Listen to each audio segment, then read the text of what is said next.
ያሰከራቸው ሰዎች ወርቅነህ ኦሮሞ አይደለም ተወልዶ ያደገው ሻሸመኔ ቢሆንም አያቱ ትግሬ ናቸው ስለዚህ የትግራይ ተወላጅ ነው ወያኔ ይሄንን በስልጣኑን ባንድ ወይ በሌላ መልኩ የትግሬ ተወላጅ ሆነ ሰው አመጣ ይላሉ ይሄን ጥያቄ ሳቀርብ ዶክተር እጅግ በጣም አፍራለሁ እርሶን የሚመጥን ጥያቄ አለመሆኑ ቢገባኝም በውጪ ያለውን ምስኪን የዋህ ዲያስፖራ እያማለሉ ያሉበት ጉዳይ ስለሆነ ለመሆኑ ይሄን ጉዳይ እንዴት ነው የሚያስተናግዱት ፖለቲከኛ እንደመሆነ መጠን ያው አንዳንዱንም እየሳኩ አንዳንዱንም እየተገረምኩ እያየሁ ነው ያለው አንድ ነገር ምንድነው ይሄንን አባቴ በህይወት ኖሮ ዲሰማው ደስ ይለኝ ነበር እኔ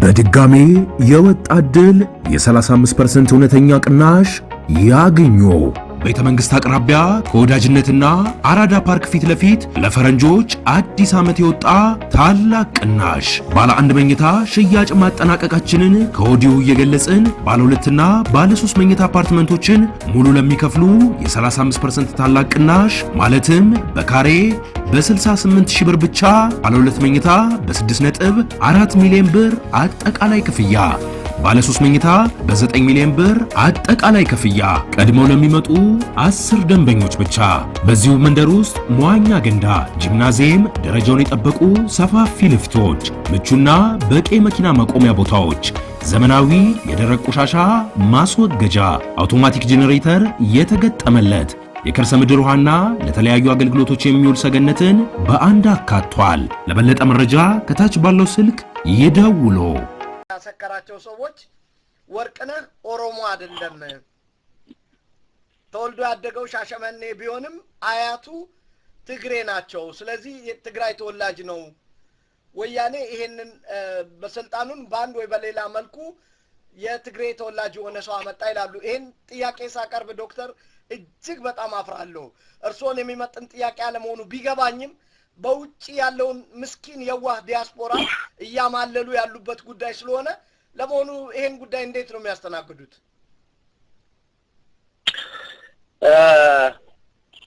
እንግዲህ በዚህ ጉዳይ ላይ ብዙ አስተያየት ለመስጠትም አልፈልግም ነበር እንግዲህ የማንነት ጉዳይ የግል ጉዳይ ነው የማንነት ጉዳይ የመፈጠር ጉዳይ የምርጫ ጉዳይ አይደለም ተፈጥሯዊ ነው ማንንም ሊሰጥህና ማንንም ሊተሳ የሚችል ጉዳይ አይደለም ፈረንጆንክ ኦሮሞንክ ሌላ ብሔር ሆንክ በፖለቲካ ህይወቴ ውስጥ 25 ዓመት በኋላ ምናልባትም ለፖለቲካ ፍጆታ ይሆናል ተብሎ ሰሞኑን ሲባሉ የነበሩ ነገሮችን ፖለቲከኛ እንደመሆነ መጠን ያው አንዳንዱንም እየሳኩ አንዳንዱንም እየተገረምኩ እያየሁ ነው ያለው አንድ ነገር ምንድነው ይሄንን አባቴ በህይወት ኖሮ ዲሰማው ደስ ይለኝ ነበር እኔ ፖለቲከኛ ስለሆንኩ የህዝብ ጋር ያለው ሰው ስለሆንኩ ምንም ቢባል ኦሬዲ የፐብሊክ ሰው ነኝ ስለኔ የብሔር ማንነት የፖለቲካ አላማ ማራመጃ ይሆናል ተብሎ ህዝብን ለማሞኘት መፈለግ እንግዲህ ህዝቡ በእያንዳንዷ አንደኛ ያውቃል ሁለተኛ ደግሞ ማወቅ ከፈለገም አሁንም በሚገባ ያውቃል ስለዚህ በተለይም ደግሞ ስለ ሀገር አንድነት ስለ ብሔር ብሔረሰቦች መፈቃቀር እንሰብካለን የሚሉ ኃይሎች ይሄን ጉዳይ አንስተው እንትን ሲሉ አንዳንዴ ይገርመኛል ስለዚህ እኔ ማንነት ከነ ቤተሰቦቼ በህይወት ያሉ ቤተሰቦቼ ሌላውም ብቻ ለመናገር በጣም እንትን ያረጋልና የሚታወቅ ነው ብዙ የሚያስቸግር ነገር አይደለም ሲባል የነበሩ ነገሮች በእርግጠኝነት እዚህ ሎሬት ለመናገር መፈልገው ተራ የፖለቲካ ፍጆታ ጉዳይ ናቸው ለፖለቲካ ፍጆታ የሚጠቅማቸው ከሆነም ወደፊትም መቀጠል ይችላሉ። አንድ ሰው እዚህ ሀገር ውስጥ ሲወለድ የዚህ ብሔር ሰው ነኝ ብሎ መርጦ የተወለደ የለም። ያ እንዳለ ሆኖ ግን ሀቅና ያንተ ማንነት በግለሰቦች የሚሰረዝና የሚደለቅ የሚሰጥህና የሚከለከል የምትከለከለው አይደል፣ ሌብልድ የምትሆንበት አይደለም። ስለዚህ ይሄንን በዚህ ደረጃ በመልሰውና ትዝብቱን ግን ዛሬ በዚህ ሁኔታ የማያውቁ ሰዎችን ሌላ ትርጉም ለመስጠት እየሞከሩ ያሉ ሰዎች ነገ ይሄ ነገር በእያንዳንዱ እንትን ላይ ሲጋለጡ ምን እንደሚመልሱ አላውቅም።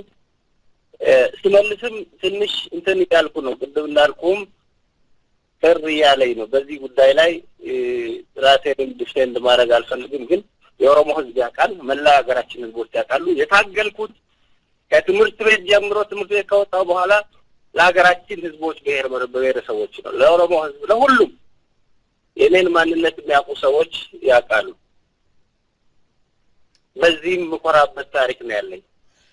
እጅግ በጣም መሰለኝ። ስለዚህ ይሄንን ለምን አረጋችሁ ብዬ ሰዎችን ልከለክል አልችልም። በዚህ ጉዳይ ላይ ስለ ግል ህይወቴም ይሄን ያህል ስለ ግል ጉዳይም ረጅም እንደ ፖለቲካል ኢሹ ፖለቲካል አጀንዳ አድርጎ መልስ መሰጣጠቱ ለኔ ዋናውን ኮንቴክስት ትልቁን ሀገራችንን የህዝባችንን ፖለቲካሊ ኮሬክት መሆንና ኮሬክት ያለ መሆንን ስህተቶችን የመጠቆምን አቅጣጫ ዳይቨርት የሚያደርግ ነገር ስለሆነ ለመላው ህዝብም እንትን የምለው በዋናው ኮንሰንት ላይ ሀገራችንን ችግሮች ካሉ ችግሮችን ጠቁሞ ወደ ተሻለ ደረጃ የምንሄድበት ሁኔታ ነው እንጂ በተራ ጉዳዮች የሚንጠለጠሉ ጉዳዮች ላይ ህዝቡ በደንብ እንዲያውቅ በዚህ አጋጣሚ ጥሬን አቀርባለሁ።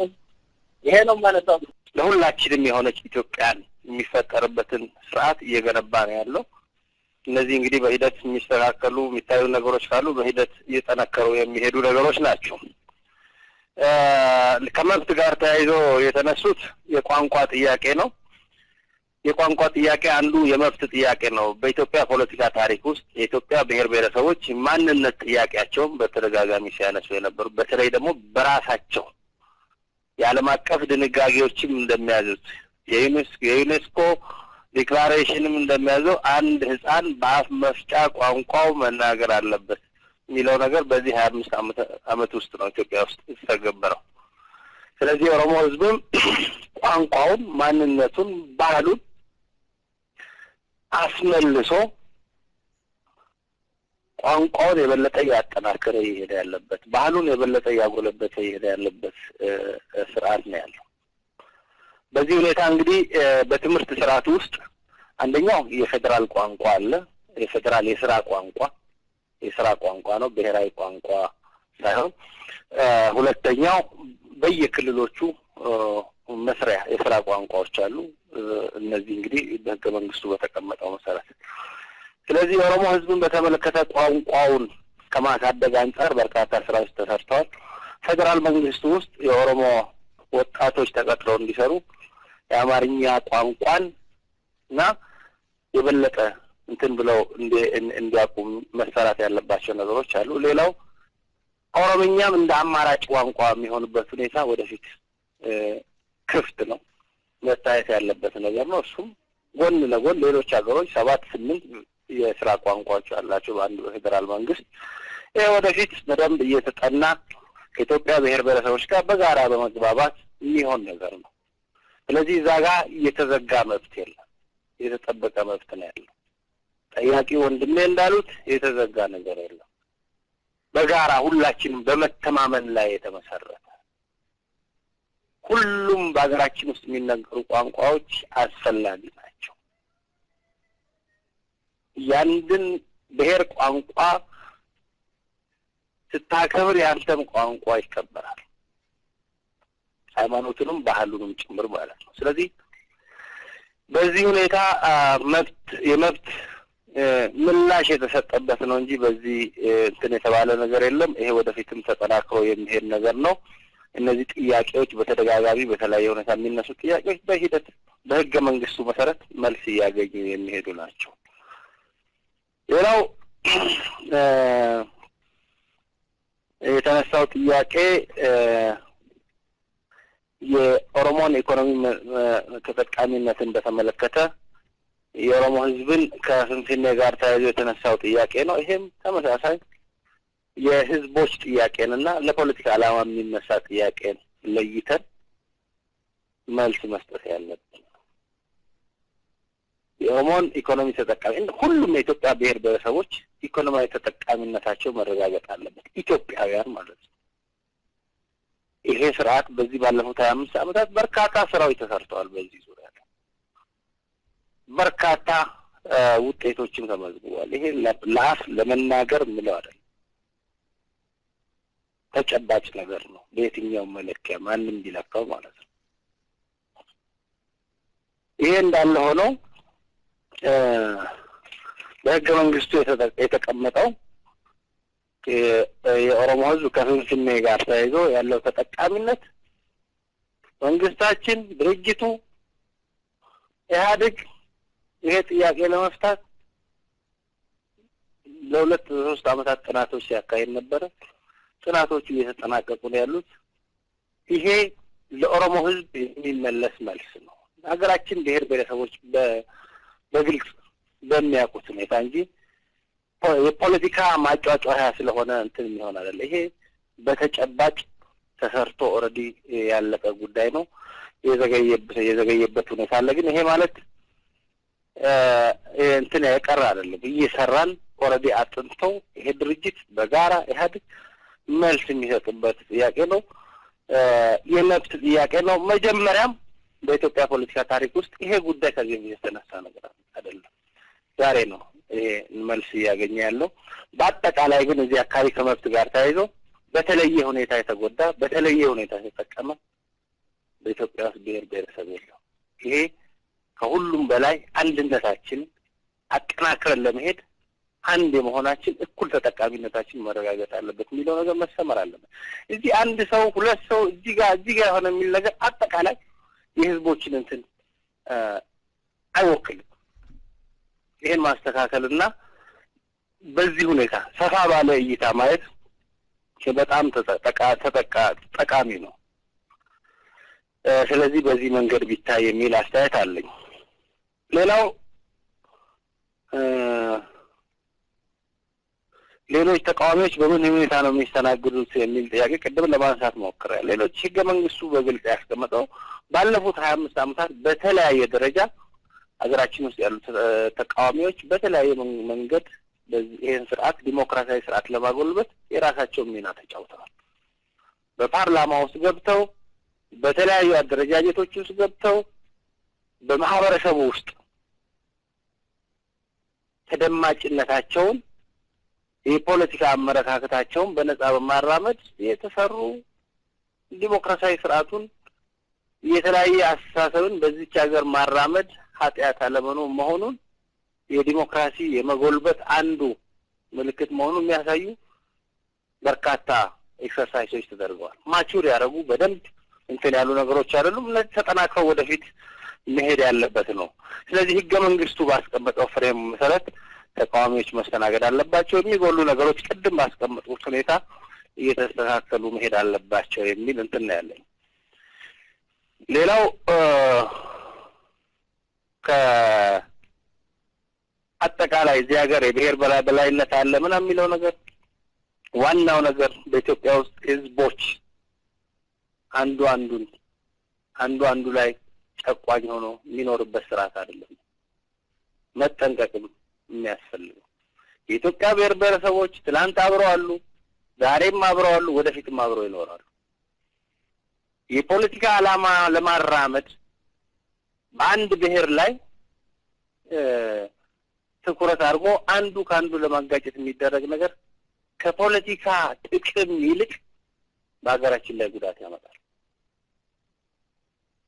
በተወሰነ ሁኔታ ችግሮች ካሉ እነዛ ችግሮች ላይ ፎከስ አድርጎ መታገል ይጠይቃል።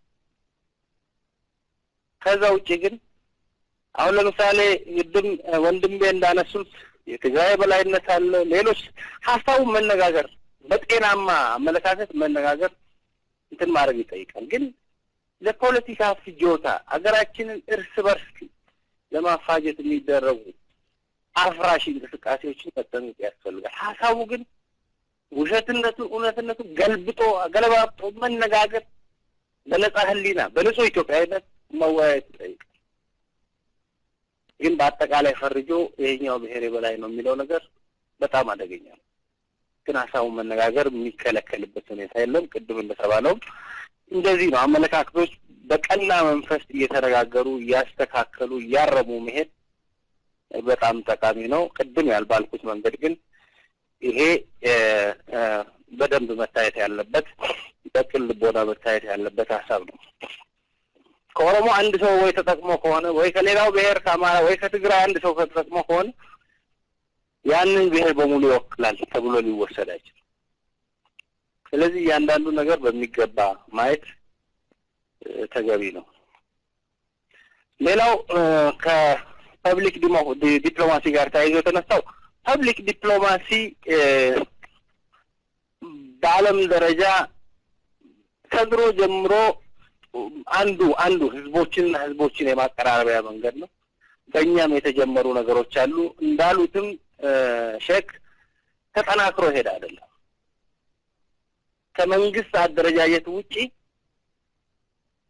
ተደራጅተው የሃይማኖት መሪዎች፣ የጎሳ መሪዎች፣ ሌሎች የህዝባዊና ህዝባዊ ያልሆኑ ድርጅቶች ኃላፊዎች፣ ሌሎች ታዋቂ ግለሰቦች ተደራጅተው በሁለት በሶስት ሀገራት መካከል ያለውን ግንኙነት የበለጠ ለማጠናከር መሄድ ይሄ በደንብ ስትራክቸርድ ሆኖ መቀጠል ያለበት ነገር ነው። በቀጣዩ ጊዜም አጠናክረን የምንሄድበት ነው። የአንድ ጊዜ የሁለት ጊዜ እንትን መሆን የለበትም። ትክክለኛ ስልብተው ወደፊት አጠናክረን የምንሄድበት ጉዳይ ነው የሚሆነው። ሌላው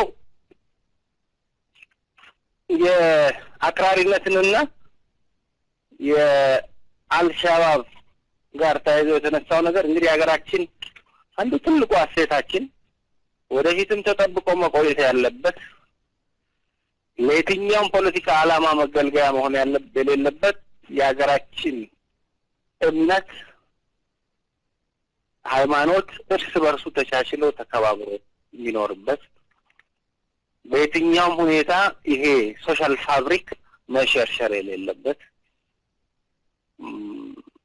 ብዙ ኢትዮጵያውያን እንደሚሉት አንድ ሰው ጓደኛውን ሲመልጥ መሐመድ ይሁን ሚካኤል ይሁን ለይቶ የማይመርጥበት በጣም የቀረበ እሴት ያለን ምናልባትም ብቸኛ ህዝቦች ነን ማለት ይቻላል ደፍሮ። ይሄ ዋናው መከላከያችን ይሄ ነው። አክራሪነት በየትኛው መንገድ የሚመጣው ዋናው መከላከያችን መዋጊያችን ይሄ ነው። ከዚህ ሁኔታ ሾልኮ አንዱ ላይ አንዱ እንዲነሳ የሚያደርግ ካለ በሁሉም ሃይማኖቶች ይሄንን ተጠናክረው ማጋለጥ መቻል አለባቸው። እኛም ተጠብቀን የቆየ ነው እስካሁን። የጸጥታ ኃይላችን ብቻ ሳይሆን የሀገራችን ህዝቦች ጥንካሬ ነው ይሄን ሀገር በጎረቤቶቻችን ስንት እሳት ሲነድ ቀጥ አድርጎ ያለ ምንም ችግር ያኖረን። የህዝቦቻችን የሰላም መፈለግ ነው፣ የቅንነት አብሮ የመኖር ያለ መጎዳዳት እሴት ናቸው እስካሁን የሚያኖሩንም ወደፊት ነው። መንግስት ኃላፊነቱን መወጣት አለበት። መንግስት ዜጎችን መጠበቅ አለበት። ከዛ በላይ ግን ህዝቦች እርስ በርሳቸው በምንም ሁኔታ ወንጀል መሬት ላይ ስለሚሰራ ህዝብ መካከል ስለሚሰራ ይሄ እንዳይሰራ የሚከላከለው ህዝብ ነው። ስለዚህ በዚህ ትልቅ አስተያየት ነው ያለን። ይሄን ጠብቀን ማቆየት አለብን። በዚህ ሁኔታ ወደኛ አካባቢ የሚመጡ ከዓለም አቀፍ አሸባሪዎችም ይሁኑ ሌሎቹ ወደፊትም መግቢያ እንዳይኖራቸው ያው የጀመርናቸውን መንግስት የጀመራቸውን ስራዎች አጠናክሮ መሄድ አለበት። በዛም ሁኔታ ተጠናክሮ እየሄደ ያለ ነገር ነው። ከለቀቁበት መስሪያ ቤት ጋር ተያይዞ የተነሳው ነገር እነዚህ ያረጁ ያፈጁ መኪናዎች ጉዳይ ሁለት ነገር እንግዲህ እዚህ ጋር ማስታወስ ፈልጋለሁ። እነዚህ ያረጁ ያፈጁ መኪናዎች እያንዳንዳቸው የብዙ ቤተሰብ ጉሮሮም የሚደፍኑ ናቸው። ስለዚህ ዝም ብሎ የሚጣሉ አይደሉም። ለነሱ መተኪያ ያስፈልጋል። ያንን መርተው ያንን ታርገው ቤተሰብ የሚያስተዳድሩ በርካታ ሰዎች አሉ። ስለዚህ ይህንን በሚገባ ተጠንቷል። እኔ በነበርኩበት ጊዜ አዋጅም እነዛን በሚገባ አስተናግደው የአሮጌዎቹ ባለቤቶች ተገቢው ካሳ ከፍሎ ተገቢው ሁኔታ አመቻችተው ብድር አመቻችተው ከገበያ የሚወጡበት አመት ቢወሰንበት ሁኔታ ኦልሬዲ እንትን ብሎ ነው ያለው። ሁለቱም ግን እንዳይረሳ ለማስታወስ ነው። መንግስት እንደዚህ እየሰራ ነው። የዲያስፖራው ባንክም የኤምባሲዎቻችን ሁኔታም እነዚህ ወደፊት አጠናክረን እንሄድበት ነው። ኤምባሲዎቻችን እስካሁን መስራት ያለባቸው ነገር እየሰሩ ነው ያሉት። ወደፊት ተጠናክረው የሀገራችን ዜጎችም ሆነ እዛ ሀገር ያለው መንግስት በሚገባ የሚገለገልባቸው እንዲሆኑ በሚቀጥለው እኔም በኃላፊነቴ መስራት ያለብኝን ነገር አጠናክሬ ለመስራት ነው ቃል የምገባው። ይሄ ሁሉም የሆነው ግን ሁሉም ኢትዮጵያዊ ሲተባበር ሁሉም ለሀገሩ ወኪል ነውና የፖለቲካ አመለካከታችን ዛሬም ነገም ወደፊትም ይኖራል። ግን በሀገራችን ጉዳይ በሀገራችን ክብር ጉዳይ ከሁሉ በላይ ትኩረት ሰጣለሁ ብዬ የማስበው የሀገራችንን ዜጎች ክብር የማስጠበቅ ነገር በአረብ ሀገሮች ያሉ ኢትዮጵያውያንን በሌሎች ሀገሮች ያሉ ኢትዮጵያውያንን ክብር የማስጠበቅ ነገር እንደ ውጭ ጉዳይ ሚኒስቴር መስራት ያለብን አጠናክሬ ለመስራት እንደ ዋና ስራ ይዤ ለመግባት እያሰብኩ ነው። ለዚህ ሁሉም ኢትዮጵያዊ ምንም አይነት ፖለቲካ ልዩነት ቢኖረው እንዲያግዘኝ በአክብሮት ጠይቃለሁ። በግል በፖለቲካ አመለካከቱ የምጠላው ሰው የለኝም። ማንንም ቢሆን ሀሳቡን ማራመድ ይችላል። ሀገራችን ግን የጋራችን ነች። ይሄን እድል ስላገኘው ሀሳቤን ለማብራራት እድል ስላገኘው እነ ሎሬት ስላመቻቻችሁ በጣም ነው የማመሰግነው። ጨርሻለሁ። ዶክተር አንድ ጥያቄ ከእስራኤል የቀረበ ነበረ። በዚህ በተፈጠረው ሁኔታ ህፃናት ልጆች ምንም በማያውቁ ሁኔታ ሞት ተፈርዶባቸዋል። ለዚህ ኃላፊነት የሚወስድ አካል አለ ወይ? ተጣርቶስ ተጠያቂ ይሆናል ወይ የሚል ጥያቄ። ምንድነው እንግዲህ በተፈጠረው ግርግር የዜጎቻችን ህይወት አልፏል። በጣም የሚያሳዝን። በዚህ አዝነናል። ይሄ ነገር መደገም የለበትም። ወደፊት ህፃናት ለይቶ የሚገል ወይም ሌላ አይደለም። ይሄ ለፖለቲካ እንትን የሚሆነውን ነገር ትተን እያንዳንዱ ዜጋ አንዱም ሰው ሲሞት ከሁሉም በላይ እዚህ ያለ የመንግስት አካል ያመዋል። እውነት ለመናገር ሁላችንም ከአንድ ሶሳይቲ ይወጣል። ስለዚህ ይሄ እንዲሆን የሚፈልግ የለም። ይሄ ለፖለቲካ እንትን የሚጨመሩ ነገሮች በመለስ ማለት ነው። ሀገራችን ጸጥታ፣ ሰላም ደፍርሶ ወደ ብጥብጥ እንድንገባ የሚገፋፉን ኃይሎች ከውስጥም ከውጭም ከፍተኛ ፕሬሸር ባለፉት ጊዜያት የተፈጸሙ ነገሮች አሉ። ይሄን መንግስት በተደጋጋሚ ለማሳሰብ ሞክሯል። ይሄ እንዳለ ሆኖ እንግዲህ ከዛ ውጭ ሆኖ የተፈጠሩ እነዚህ ችግሮች ሁለተኛ ዳግም እንትን እንዳይነሱ መንግስት አስቸኳይ ጊዜ አዋጅ አውጆ አሁን ሰላማዊ ሁኔታ እንዲፈጠር ወደ ፈለገበት አካባቢ ዜጎች እንዲንቀሳቀሱ ሁኔታዎች አመቻችቷል። ይሄ ነገር መደገም የለበትም። በዚህ ሀገር ውስጥ የመንግስት ስልጣን ለውጥ በህጋዊ መንገድ መሆን አለበት። ፕሮሰስ ነው። በብጥብጥ የሚሆን ነገር በብጥብጥ ስልጣን አገኛለሁ የሚል አካል ካለ አልቲሜትሊ ሀገርን የማጥፋት ያህል ነው። ታንታማውን ነው ሀገርን ማጥፋት። ስለዚህ እነዚህ ነገሮች መደገም የለባቸው። ለፖለቲካ ፍጆታ በየትኛው መንገድ በግራም በቀኝም ዜጎቻችን ህይወት ማለፍ የለበትም። ይሄ እንግዲህ በሂደት በዚህ ሁኔታ በተፈጠረ ሁኔታ ወደፊት የሚጣሩ ነገሮች ተጣርተው ጥፋት ያለበት ነገር ካለ ወደፊት የሚታይ ነው የሚሆነው። ጥፋት ያለው አካል ይጠየቃል። ሁሉም ማለት ነው። ያቀጣጠለው በሁሉም ሁኔታ በዚህ ሁኔታ የተፈጠረው ዜጎቻችን ወደዚህ ሁኔታ እንዳይገቡ ጨዋ የሆነ የሰለጠነ ፖለቲካ ማላመድ መቻል አለበት። ኢህአዴግም ገዢው ፓርቲ መስተካከል ያለበት ነገር ካለ በመደማመጥ ላይ ተመሰረተ መንግስት በዚህ ላይ ዝግጁ ነኝ ለመስማት ብሎ ክሊርሊ ነው ዲክሌር ያደረገው። ስለዚህ እንደዚህ ያደረገ ነው ወደ ተሻለ ወደ ማቹር ወደ አረገ ዲፕሎማሲ መሸጋገር ያለብን። እንግዲህ ያ ነገር ሁለተኛ እንዳይፈጸም ሁላችንም የበኩላችን ሆን ተብሎ በዚህ ሀገር ውስጥ በዜጎች ላይ የሚፈጸም ሌላ ነገር እንደሌለ እግረ መንገድን ማንሳት ፈልጋለሁ። አመሰግናለሁ። ዶክተር ምንም ቃላት የለኝም። የእውነት በመሪዎቻችን ላይ ኦቨር ኮንፊደንስ አለኝ። መሪን ልዩ የሚያደርገው በጨለማ ዘመን ከሩቅ ተስፋ አይቶ ማሳየት መቻሉ ነው። አብዛኛው ሰው ይሄን የተመለከተ ይመስለኛል። ስለ መሪዎቻችንም ስንናገር አብዛኞቹ በዚህ በዲያስፖራ በጣም ጥቂት ሆነው ግን ድምጻቸውን አጉልተው የሚጮሁት ግሩፕ የሰጧቸውን ብቻ እያመጡ የሚያደርጉትን ማጫጫህ ያመከነ ውይይት ነበር ብዬ አስባለሁ። ማራል ሰው እንደማይተውን ተስፋ አለኝ። በሌላም ጊዜ እንደዚሁ አስፈላጊ በሆነ ጊዜ ከጎናችን እንደማይለዩ ተስፋ አለኝ። በበኩሌ ይሄ አይነቱ ግንኙነት እጅግ በጣም አስፈላጊ ነው። እንደውም አንድ ጠያቂው ከወደፊት በዲያስፖራ ልናቋቁም ባሰብነው ባንክ ላይም እንዳይዘነጉት ነጥቡ ይታሰብበት የሚል ማሳሰቢያ ሰጥተዋል። ዘግይታችሁ የገባችሁ ወገኖቼ እስካሁን ውይይት የነበረን ከተከበሩ ዶክተር ወርቅነህ ገበየሁ በአዲሱ ካቢኔ ውስጥ የውጭ ጉዳይ ሚኒስትር ከሆኑት ጋር ነው። ይሄ ውይይት ላመለጣችሁ ሰዎች በኢትዮጵያን ፕሮስፐረስ እና በአሚር አማካኝነት በዩቲዩብ ላይ ከዚህ ውይይት ፍጻሜ በኋላ ይለጠፋል። በዛ መከታተል ትችላላችሁ።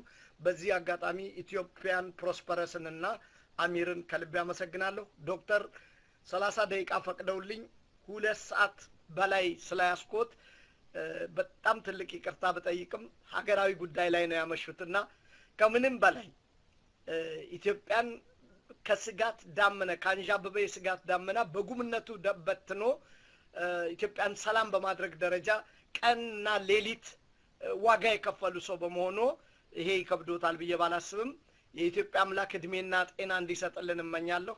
ጀግናችን ነዎት። በእውነት አንተ ማለቱን ቦብ መርጥ